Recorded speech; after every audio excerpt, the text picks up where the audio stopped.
So, Midnight, the movie. Now, as mentioned, I bought this from a pawn shop a few years ago. I went in hoping I'd find a few horror movies, and I ended up buying a pretty good haul of horror movies that day. Not sure if I covered it here on the channel. I'm pretty sure this is before I had the channel. So probably not. I don't think I did any maybe 1 or 2 pawn shop hauls before everything went down, but I'd have to look. But, yeah, this was one, I was like, why not? It's an independent horror film that was released in 2008. And the interesting thing is, so I was looking up eBay. I'm not going to get this movie that I'm talking about, but I was looking up on eBay. There was another movie that I rented from Family Video that came out around the same year as this.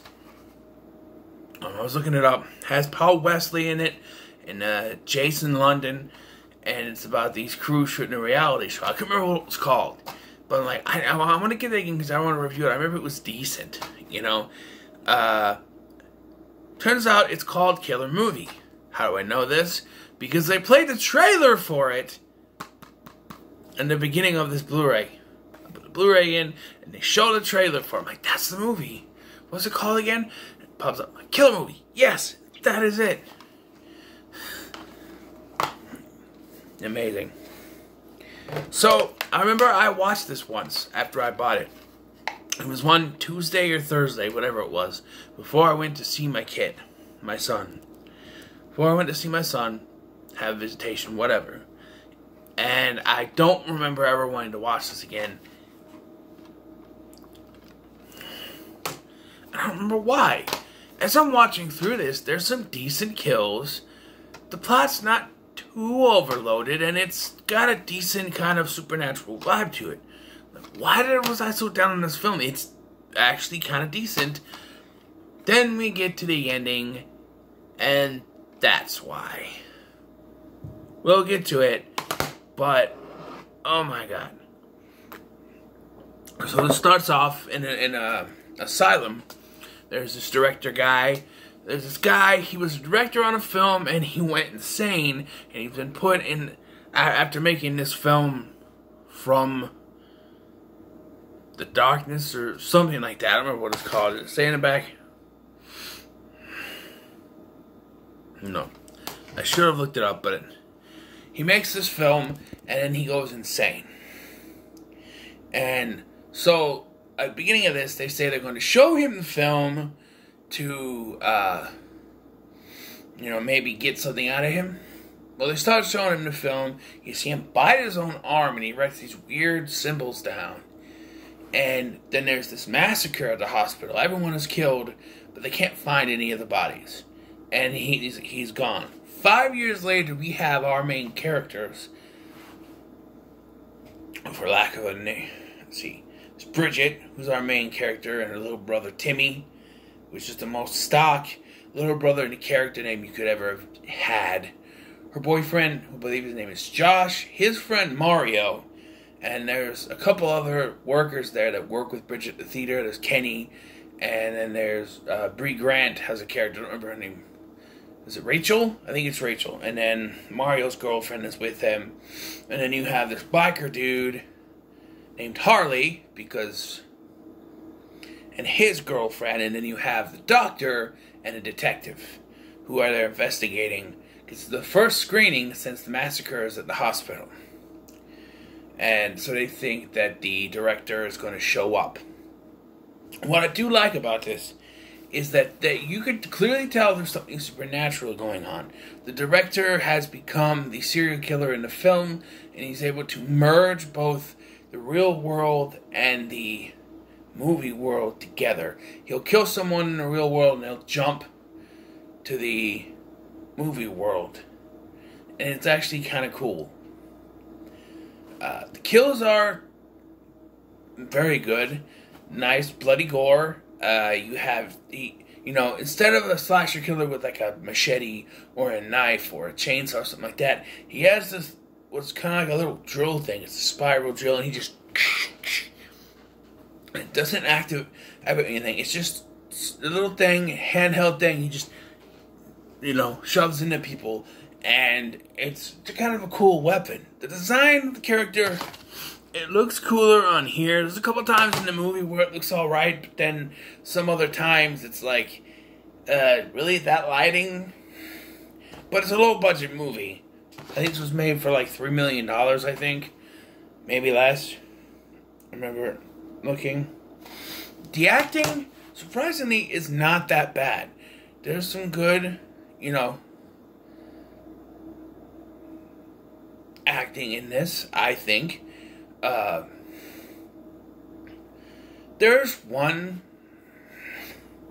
thing I don't get, so, beginning of this film, little Timmy shows up, and he said, oh, you can't be here after 11 o'clock.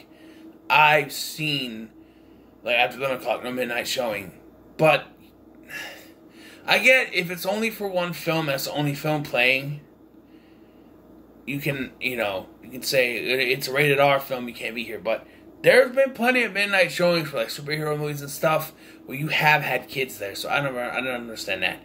But they send Kenny home, and it's Bridget's little brother. So Kenny takes him home, and he's supposed to text her when he got home, so he does. And then he shows up later, having snuck through a window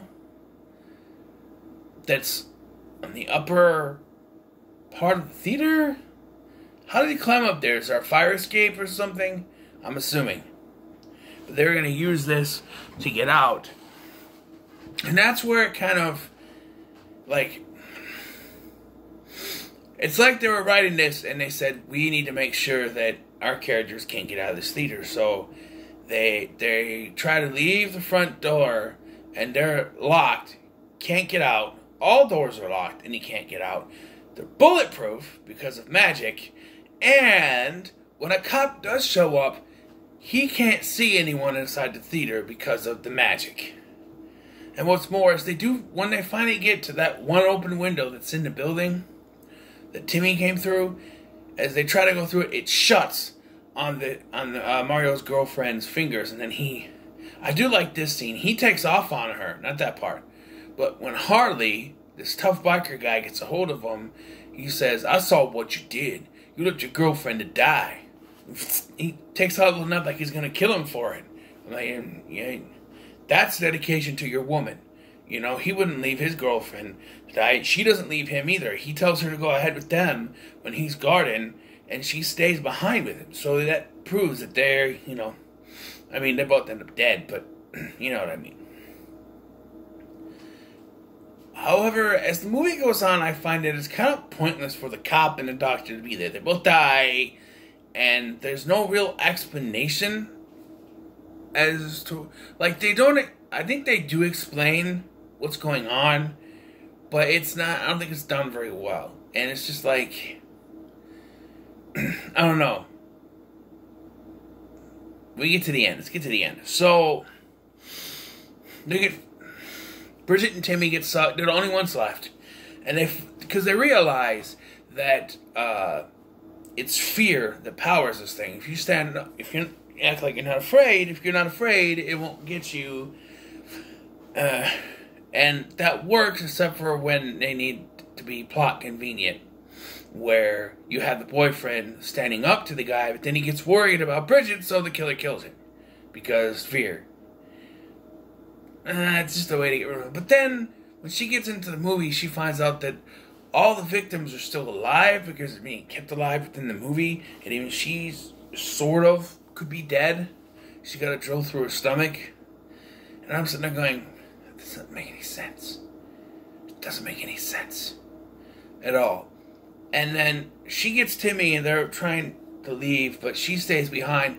Timmy's the only one that's left, and the movie ends with the cops showing up and finding only Timmy and no other traces.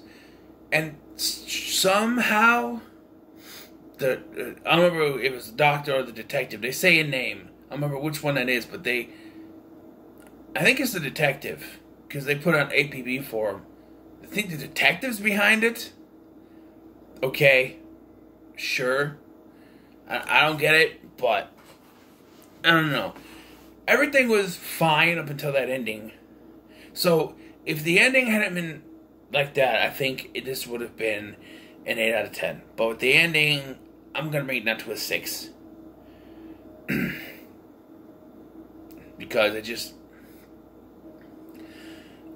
I feel like the ending could have been done better.